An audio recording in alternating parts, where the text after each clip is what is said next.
கோவக்காவது. Hi, good morning. இன்றைக்கி வந்து Tuesday. இன்றைக்கி மார்னிங் பிரேக்ஃபாஸ்ட்டுக்கு வந்து நான் வந்து பெசரட் பச்சைப்பயிர் ஊற வச்சு முளைக்கட்டி வச்சுருக்கேன். ஸோ அதை வச்சு பெசரட் தோசையும் வேர்க்கடலை சட்னியும் பண்ணிடலான்னு இருக்கேன். ஆஃப்டர்நூன் லஞ்ச் வந்து அவரைக்காய் பொரியல், அதுக்கப்புறமா குட்டி குட்டியாக ஒரு காய் வரும், அது பேர் கோவக்காய்னு நினைக்கிறேன். என் குழந்தைக்கு ரொம்ப பிடிக்கும். ஸோ அதில் பொரியல் பண்ணிவிட்டு அவரைக்காய் வந்து ரைஸோடு மிக்ஸ் பண்ணி கொடுத்துடலான்னு இருக்கேன். ஸோ இன்றைக்கி ரெண்டுமே சிம்பிள் தான். எப்படி பண்ணுறேன்னு பார்ப்போம் வாங்க.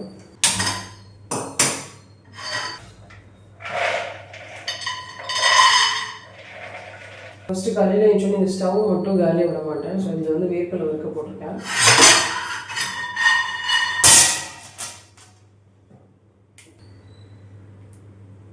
இதை எப்போவுமே வந்து வாஷ் பண்ணிவிட்டு க்ளீன் பண்ணுறது பெட்டர். இந்த மாதிரி நம்ம க்ளீன் பண்ணிவிட்டு தண்ணியில் போட்டோன்னா தண்ணியெல்லாம் உள்ளே போய்ட்டு தனியாக இருக்கும் கட் பண்ண. நான் வந்து எடுத்தோடனே தெரியாமல் கிள்ளிட்டேன். ஃபஸ்ட்டு எப்போவுமே நல்லா வாஷ் பண்ணிவிட்டு 2 வாட்டி அதுக்கப்புறமா அது காம்பை கிள்ளிட்டு நம்ம வந்து கட் பண்ண ஆரம்பிச்சிடலாம். சரி, நான் இதை வந்து இப்போ வாஷ் பண்ண போகிறேன். இந்த அவரைக்காய் பொரியல் வந்து நான் ரைஸில் பிசைஞ்சு சாப்பிட்ற மாதிரி ரெடி பண்ணேன். ஸோ அதுக்காக வெங்காயம் தக்காளியெல்லாம் நம்ம சேர்க்குற மாதிரி இருக்கும். ஸோ ஃபஸ்ட்டு நான் வந்து தாளிச்சிட்டு அதுக்கப்புறமா வெங்காயம் பூண்டு போட்டு வதக்கிட்டு தக்காளியும் சேர்த்துட்டு நல்லா வதக்கிட்டேன். அதுக்கப்புறம் கட் பண்ணி வச்சுருக்கேன் இந்த அவரைக்காய், கொஞ்சோண்டு மஞ்சத்தூள், அதுக்கப்புறமா வந்து குழம்புத்தூள், கல் உப்பு, இது எல்லாத்தையும் ஒரு வாட்டி மிக்ஸ் பண்ணிவிட்டு காய் முழுகிற அளவுக்கு தண்ணி வைக்கக்கூடாது. கொஞ்சோண்டு தண்ணி, கீழே மட்டும் தண்ணி இருக்கணும். ஸ்டீம் ஆக போது மூடி போட்டு குக் ஆக போது நல்லா அந்த ஸ்டீம்லேயே உங்களுக்கு நல்லா குக் ஆகிடும். ஸோ அந்த காய் ரெடி பண்ணி வச்சோடனே நெக்ஸ்ட்டு நான் கோவக்காய் தான் கட் பண்ணேன். கோவக்காய் வந்து எப்போவுமே நான் வந்து எண்ணெயில் வந்து சேர்த்ததுக்கப்புறமா கொஞ்சம் சால்ட் சேர்த்துட்டு நல்லா மூடி போட்டு குக் பண்ணுவேன். அதை நல்லா குக் ஆனதுக்கப்புறமா தான் நம்ம மசாலா ஆட் பண்ணோம்.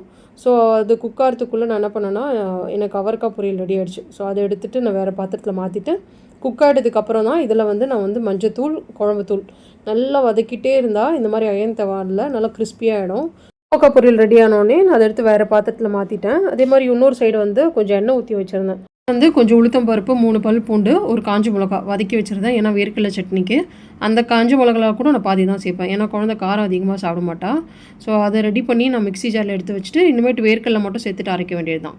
ஸோ இந்த பெசரட் தோசைக்கு கொஞ்சம் சீரகம், பச்சை மிளகா, இஞ்சி, அதே மாதிரி உப்பு சேர்த்துக்கோங்க. நான் அது வீடியோ எடுக்க மறந்துட்டேன். இது எல்லாத்தையும் நல்லா பேஸ்ட்டாக அரைச்சிக்கணும். கொஞ்சம் தண்ணி சேர்த்தா தான் கொஞ்சம் பேஸ்ட்டாக அரையும். ஸோ ஃபஸ்ட்டு நல்லா அரைச்சிட்டு அதுக்கப்புறம் கொஞ்சம் தண்ணி சேர்த்தோன்னா இந்த மாதிரி அரைஞ்சிடும். ரொம்ப தண்ணியை ஊற்றிட்டோன்னா தோசை வந்து ஊற்ற முடியாது, அப்படியே தண்ணி மாதிரி ஓடும் தவாவில். ஸோ எப்போவுமே வந்து கொஞ்சம் தண்ணி ஊற்றி கொஞ்சம் திக்காக தான் இருக்கணும். தண்ணியே கூட நான் ஊற்றாமல் அரைச்சி ஊற்றியிருக்கேன். ஸோ என்னென்னா திக்காக இருந்தால் உங்களுக்கு ஊற்ற முடியும். ஸோ அரைச்சி வச்சுட்டு அதுக்கப்புறம் நான் வேர்க்கடலை சட்னி அரைச்சிருந்தேன், அதை தாளித்து வச்சுட்டு நெக்ஸ்ட்டு வந்து தக்காளி ரசத்துக்கு தக்காளி மட்டும் கரைச்சிட்டு பாத்திரம்லாம் வாஷ் பண்ணிட்டேன். ஏன்னா இந்த பேனில் மட்டும்தான் நான் வந்து கண்டினியூஸாக குக் பண்ணிகிட்டே இருந்தேன். ஏன்னா நிறைய 2-3 கடாயெல்லாம் நான் எதுவும் யூஸ் பண்ணல. ஸோ இது ஒரு சமையல் ஆகும்போதும் இது வாஷ் பண்ணிவிட்டு யூஸ் பண்ணிகிட்டே இருந்தேன். ஏன்னா பாத்திரம் அதிகமாக செய்கிறோன்ட்டு. அதுக்கப்புறம் ரசத்தை தாளித்து முடிச்சதுக்கப்புறமா குழந்தைய கூட்டிகிட்டு போயிட்டு ப்ரஷ் பண்ணிவிட்டு குளிப்பாட்டதுக்கப்புறமா தான் நான் பிரேக்ஃபாஸ்ட் வந்து தோசை ஊற்றுவேன். ஏன்னா அவள் கொஞ்சம் சூடாக சாப்பிடுவா. பெசரட்டாக சூடாக சாப்பிட்டா தான் நல்லாயிருக்கும். ஸோ மார்னிங் பிரேக்ஃபாஸ்ட்டுக்கு வந்து பெசரட் தோசையும் வேர்க்கடலை சட்னியும் கொடுத்துட்டேன். ஆஃப்டர்நூன் லஞ்சுக்கு வந்து கோவக்காய் பொரியல், ரைஸோடு வந்து அவரைக்காய் மிக்ஸ் பண்ணி கொடுத்துட்டேன். ரைஸ் வந்து கொஞ்சம் அதிகமாக வச்சுட்டேன். ஸோ இவ்வளோலாம் ரைஸ் வைக்க மாட்டேன், காய் தான் அதிகமாக வைப்பேன், ரைஸ் கம்மியாக தான் வைப்பேன். லஞ்ச் கொடுத்துட்டு ஸ்நாக்ஸ்க்கு வந்து வேர்க்கடலை வறுத்து வச்சு வேர்க்கடலை சட்னி கரைக்கும் போது கொஞ்சம் எடுத்து வச்சுருந்தேன். ஸோ அதில் வந்து கொஞ்சம் கொடுத்துட்டேன். ஸோ வீட்டுக்கு நான் ஸ்கூலில் விட்டுட்டு வீட்டுக்கு வந்துட்டதுக்கப்புறமா நான் கொஞ்சம் ஃப்ரீயாக இருந்தேன். என்னோடய பிரேக்ஃபாஸ்ட் சாப்பிட்றதுக்கு முன்னாடி இந்த பொரி உருண்டை பண்ணிடலாம். ஏன்னா வந்து இந்த ஸ்நாக் வீட்டில் காலி ஆகிடுச்சு. ஏற்கனவே பண்ணி நான் ஷார்ட்ஸில் ஷேர் பண்ணியிருக்கேன், கண்டிப்பாக செக் பண்ணி பாருங்கள். இந்த வாட்டி வந்து நான் கொஞ்சம் ஏலக்காய் ஆட் பண்ணேன். பட் இந்த வாட்டி வந்து கொஞ்சம் நட்ஸ்லாம் வந்து சாப் பண்ணி போட்டு பண்ணியிருந்தேன். ஸோ இந்த வெல்லம் பார்த்திங்கன்னா 1 கப் வெல்லத்துக்கு 4 கப் பொரி. கிராம்ஸில் சொல்லணுன்னா 170 கிராம்ஸ் வெல்லத்துக்கு நான் கரெக்டாக 85 கிராம்ஸ் பொரி யூஸ் பண்ணேன்.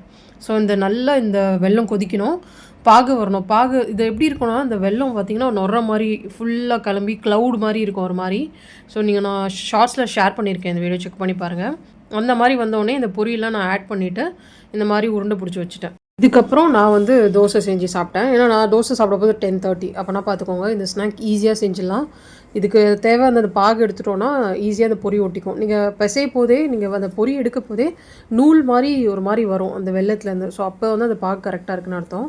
இதுக்கப்புறம் நான் என்னோடய பிரேக்ஃபாஸ்ட் முடிச்சுட்டு என்னோடய லஞ்ச் முடிச்சுட்டு குழந்தைய ஸ்கூலில் வந்து கூட்டிகிட்டு வந்துட்டு கிச்சன்லாம் க்ளீன் பண்ணி வச்சதுக்கப்புறமா நான் மாவு வந்து கொஞ்சம் அரைச்சி வச்சுட்டேன். நைட் டின்னருக்கு வந்து சப்பாத்தி மாவு வந்து நான் ஏற்கனவே பிசைஞ்சு வச்சுட்டேன். அதே மாதிரி மாவு அரைச்சி வச்சுருக்கேன். இது வந்து கொஞ்சம் பச்சை பட்டாணியும் ஒயிட் சன்னாவும் காலையில் ஊற வச்சேன். ஸோ இது வந்து ஒரு 6 to 7 விசில்ஸ் வச்சு எடுத்துருக்கேன். இப்போ வந்து இந்த வெங்காயம், தக்காளி, இஞ்சி பூண்டு எல்லாத்தையும் ஒன்றா அரைச்சிட்டு கிரேவி மாதிரி செய்யப்போம். கிரேவி வந்து ரொம்ப சிம்பிள். நான் இப்போ 2 மீடியம் சைஸ் ஆனியன், ஒரு சின்ன தக்காளினா ஒரு மீடியம் சைஸ் தக்காளி. ஸோ இது எல்லாத்தையும் இஞ்சி பூண்டோடு சேர்த்து அரைச்சிக்கிட்டேன். உங்களுக்கு இதில் வெங்காயம் தக்காளி சேர்க்கணுன்னா எண்ணெய் ஊற்றிட்டு நீங்கள் சோம்பு ஸ்பைசஸ்லாம் ஆட் பண்ணதுக்கப்புறமா வெங்காயம் போட்டு வதங்கினதுக்கப்புறமா இந்த அரைச்சி வச்ச பேஸ்ட், அதுக்கப்புறம் சாப் பண்ண தக்காளி கூட சேர்த்துக்கலாம். நான் எப்போவுமே எல்லாமே அரைச்சி ஒன்றா போட்டதால் அது எல்லாத்தையும் சேர்த்துட்டு நல்லா குக்காக விட்டுட்டேன். நல்லா குக் ஆனோடனே மஞ்சத்தூள், குழம்பு தூள், வேக வச்ச சன்னா ஒரு 6 விசில்ஸ் நல்லா வச்சேன். ஸோ அதை நல்லா குக் ஆகிடுச்சு. அதுக்கப்புறம் உப்பு போட்டுட்டு தண்ணி ஊற்றிட்டு மூடி போட்டு கொதிக்க வச்சுட்டேன். இது வந்து கொதிக்க வைக்க மூடின உடனேவே நான் சப்பாத்தி போட ஆரம்பிச்சிட்டேன். ஏன்னா நான் வந்து நைட்டு கூட இல்லை, ஒரு 6:30க்கெலாம் சப்பாத்தி போட ஆரம்பிச்சிட்டேன். 7 o'clock பிஃபோர் டின்னர் முடிச்சிட்டோம். கரெக்டாக ஒரு 9 to 10 minutes கழிச்சு இந்த கிரேவியும் ரெடி ஆகிடுச்சு. இதில் வந்து கொத்தமல்லி, வீட்டில் அரைச்ச கரம் மசாலா. நான் ஏன் ஸ்டார்டிங்கில் ஸ்பைசஸ் ஆட் பண்ணலன்னா, இந்த மாதிரி கரம் மசாலா ஆட் பண்ணுறதால தான். இந்த ஸ்பைசஸ், கரம் மசாலா, இஞ்சி பூண்டுலாம் ரொம்ப காரம் அதிகமாகிடும். ஸோ குழந்தை சாப்பிட மாட்டா. சாப்பிட்டு முடிச்சுட்டு கொஞ்சோண்டு பாதாம் பால் இதை மட்டும் குடிச்சிட்டு நைட்டு வந்து கொஞ்சம் நெக்ஸ்ட் டேக்கும் ப்ரிப்பேர் பண்ணேன். கொஞ்சம் கீரை, புதினா எல்லாம் கட் பண்ணி வச்சேன். இந்த புதினாலாம் வச்சு வெனஸ்டே என்ன பண்ணேன்னு காமிக்கிறேன். ஸோ அவ்வளோதான், இந்த டே எனக்கு இப்படி தான் போச்சு. ஸோ இந்த வீடியோ யூஸ்ஃபுல்லாக இருக்கும்னு நினைக்கிறேன். யூஸ்ஃபுல்லாக இருந்தால் கண்டிப்பாக சப்ஸ்கிரைப் பண்ணுங்கள்.